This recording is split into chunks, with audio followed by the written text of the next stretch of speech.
juga dilakukan penahanan pada hari ini, yaitu terkait dengan dugaan tindak pidana korupsi, penerimaan gratifikasi, pengadaan barang dan jasa di pemerintahan Kota Jambi tahun 2016 sampai 2021.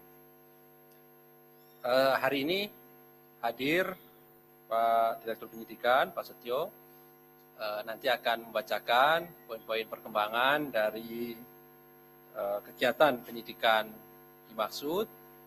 Setelah itu nanti kami persilahkan teman-teman bertanya lebih lanjut terkait dengan materi penyidikan ini ya. Jadi kita fokuskan dulu dengan perkara ini, baru kemudian nanti kami juga persilahkan setelahnya teman-teman boleh bertanya terkait dengan penanganan perkara yang dilakukan oleh KPK.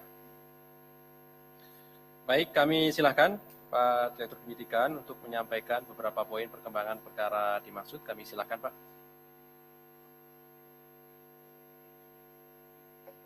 Assalamualaikum warahmatullahi wabarakatuh. Selamat sore, salam sehat untuk semuanya. Yang saya hormati rekan-rekan jurnalis yang berada di Gedung Merah Putih. Demikian juga seluruh masyarakat Indonesia. Sore ini Komisi Pemberantasan Korupsi akan menyampaikan informasi terkait pengumuman dan penahanan tersangka AF swasta dalam dugaan tindak pidana korupsi penerimaan gratifikasi di pemerintahan Provinsi Jambi tahun 2016 sampai dengan 2021. Setelah KPK melakukan pengumpulan keterangan, baik berupa informasi dan data dari berbagai pihak serta fakta persidangan di perkara Jumijola, mantan Gubernur Jambi periode 2016-2021, dan kawan-kawan yang telah berkekuatan hukum tetap, kemudian dilanjutkan dengan proses penyelidikan. KPK menemukan bukti permulaan yang cukup dan meningkatkan perkara ini ke tahap penyidikan pada bulan Juni 2021. Perkara ini adalah perkara pengembangan, di mana sebelumnya KPK juga telah menetapkan beberapa pihak sebagai tersangka, di antaranya adalah Jumijola, dan perkaranya telah diputus oleh Pengadilan Tipikor dan berkekuatan hukum tetap. Adapun konstruksi perkara diduga terjadi AF. AF juga diduga menerima dan menikmati uang sejumlah sekitar 6 miliar rupiah untuk keperluan pribadinya, dan yang bersangkutan saat ini sudah melakukan pengembalian sejumlah 400 juta ke KPK dan telah dilakukan penyitaan.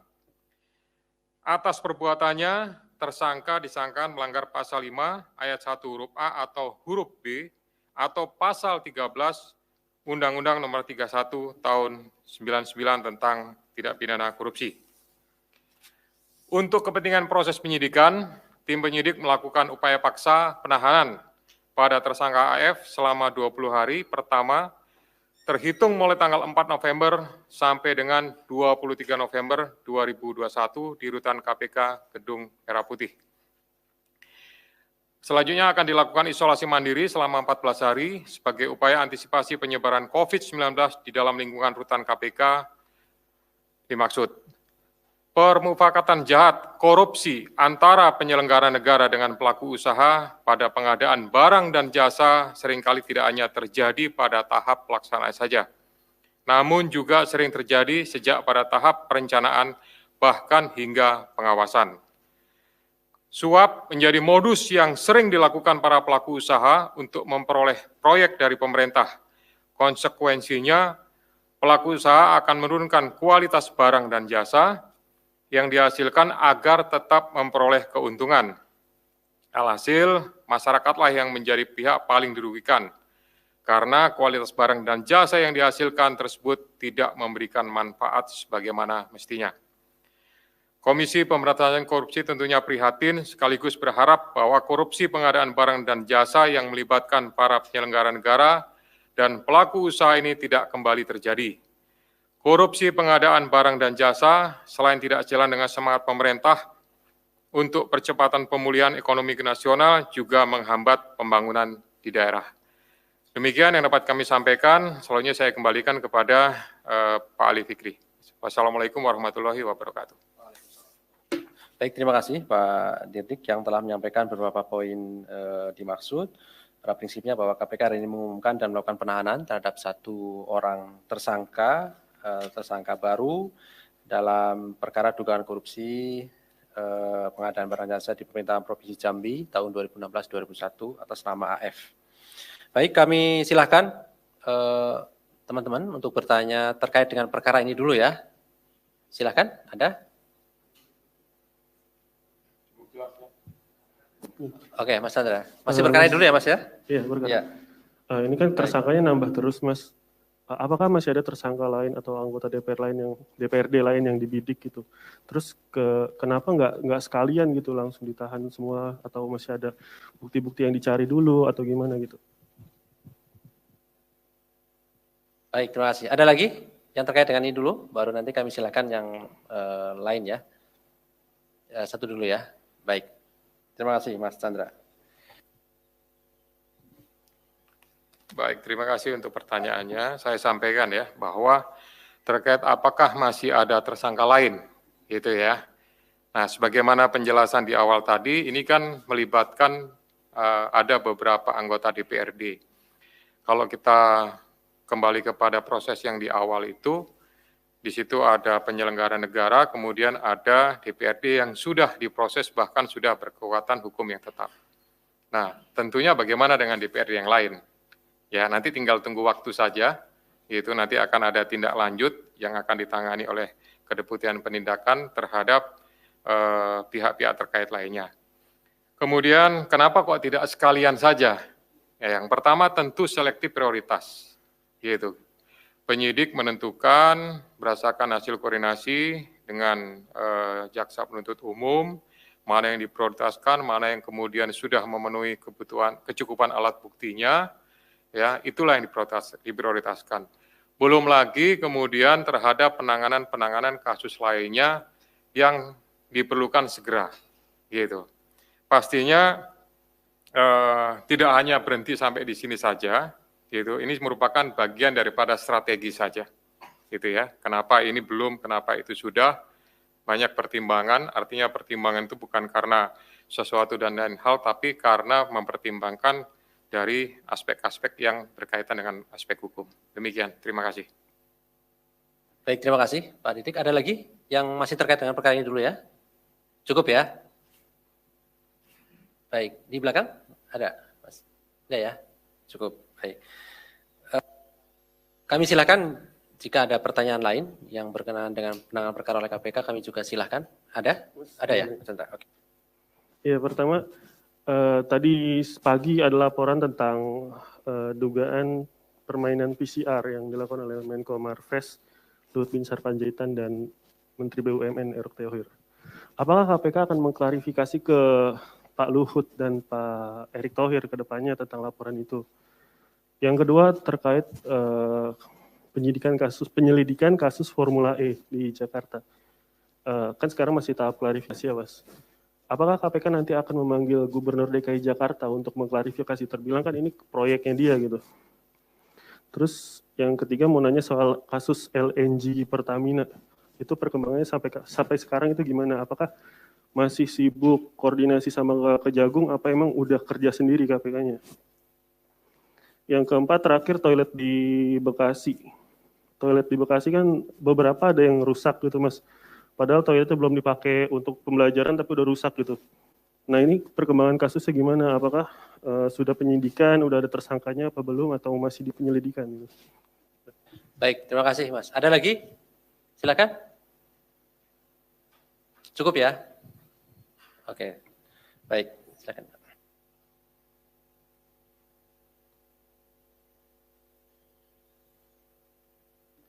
Ya baik, terima kasih.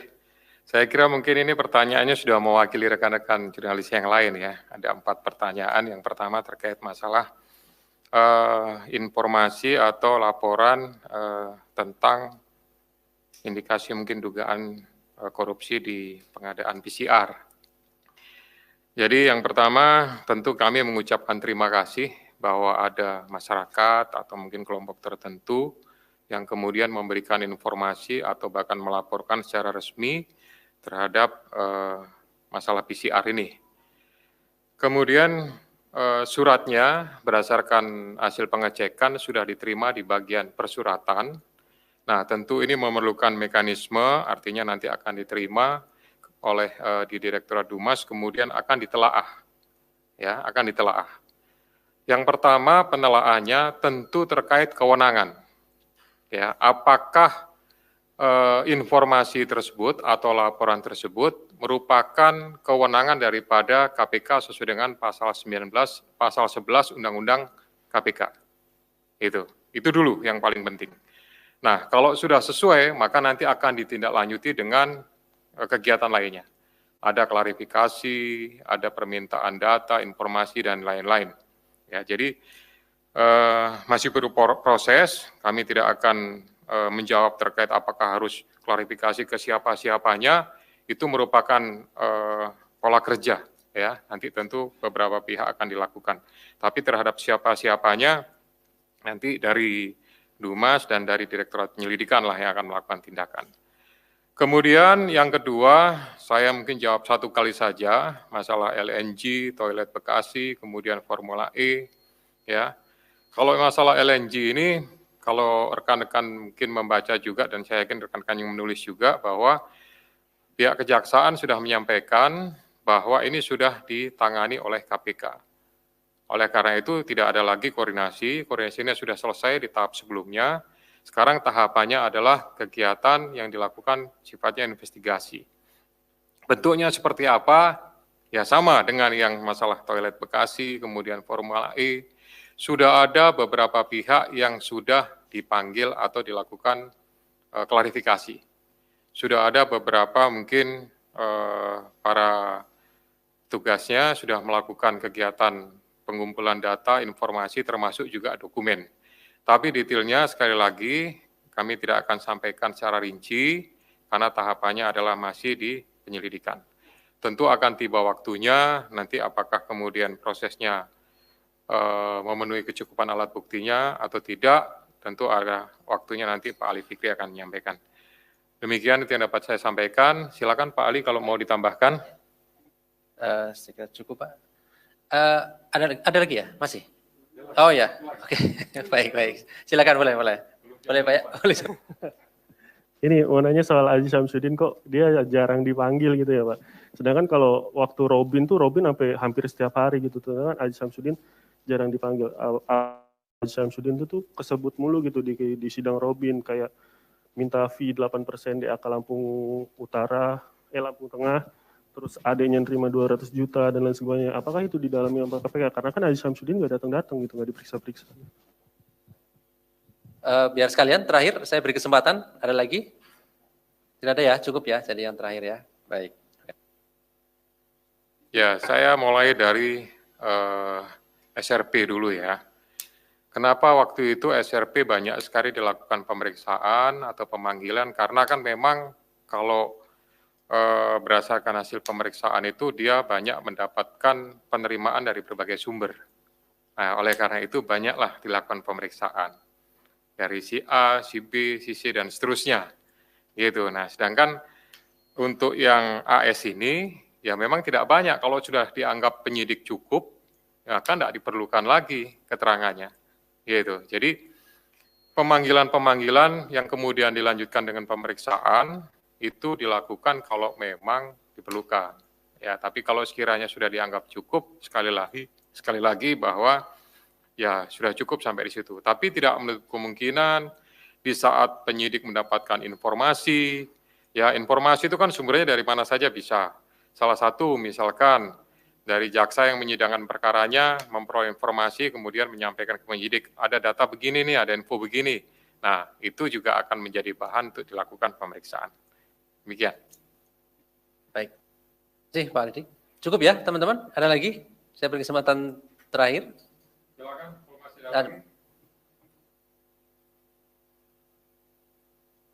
Oke, cukup ya. Saya kira cukup. Gimana? Baik. Baik, terima kasih atas kehadiran rekan-rekan pada sore hari ini. Terima kasih juga Pak Didrik atas kehadirannya sore hari ini. Dan kami akhiri. Assalamualaikum warahmatullahi wabarakatuh.